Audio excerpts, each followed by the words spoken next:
In the mid-1980s, the American Army Commission formulated requirements for a new type of PDW, personal defense weapon.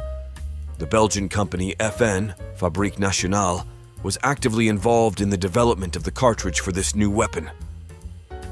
The first version of the seveN X28mm cartridge, called SS90, was introduced in the late 80s, but after testing it underwent a number of modifications. The final version was introduced in 1993 as SS190.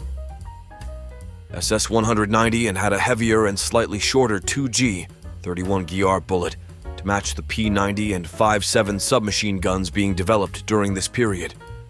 The P90 was introduced to the public in 1990, and the 5.7 went into mass production 6 years later, but that's what I want to talk about today. The product is interesting. 5.7 is a full-size pistol, and both in photos and in life, it looks massive. The magazine seems cyclopean and reminiscent of those of Desert Eagle. However, when you take it in your hands, the impression changes dramatically.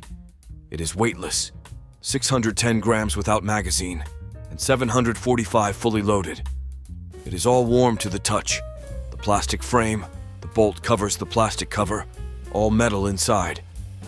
Similar situation with magazines, which, by the way, have an impressive capacity of 20 rounds. There are also 10 local magazines under criminal requirements and enlarged magazines for 30 rounds. The seveN 5.7 is a cop killer. In the mid-1980s, the American Army Commission formulated requirements for a new type of PDW, personal defense weapon.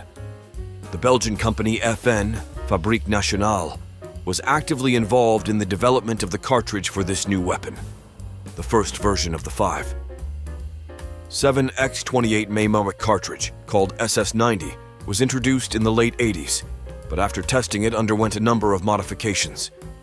The final version was introduced in 1993 as SS190, and had a heavier and slightly shorter 2G 31GR bullet to match the P90 and 5.7 submachine guns being developed during this period.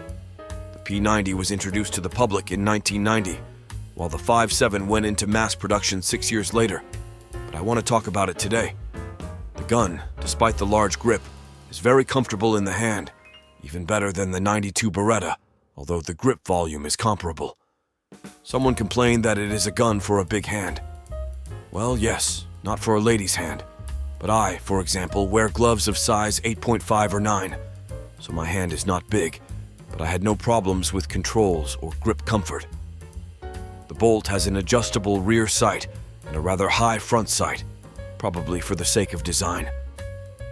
The sights allow aiming at long range, and just for this gun, 150 meters is not a problem because the muzzle velocity of the bullet is about 650 meters per second. Despite its apparent simplicity, the product is structurally complex. The frame has a number of reinforcements and is heavily loaded.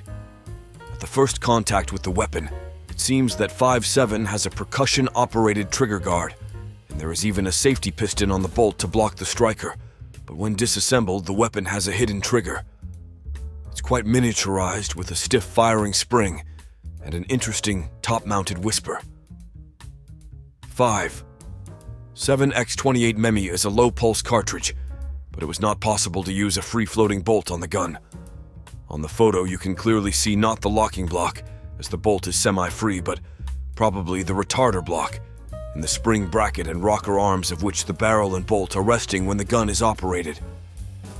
Barrel and recoil spring are a single module, which is mega convenient for incomplete disassembly. It is written everywhere that the seveN 5.7 has less recoil than the 9x19, which allows for more accurate tempo shooting.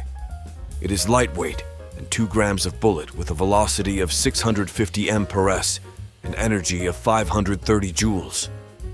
The recoil is quite sharp. Yes, it is not a GSH-18, but it takes some getting used to. To summarize what the seveN 5.7 is today, it's a gun that is feared by ex-polophobes like fire. Its sale on the civilian market in the US is regularly attempted to be banned.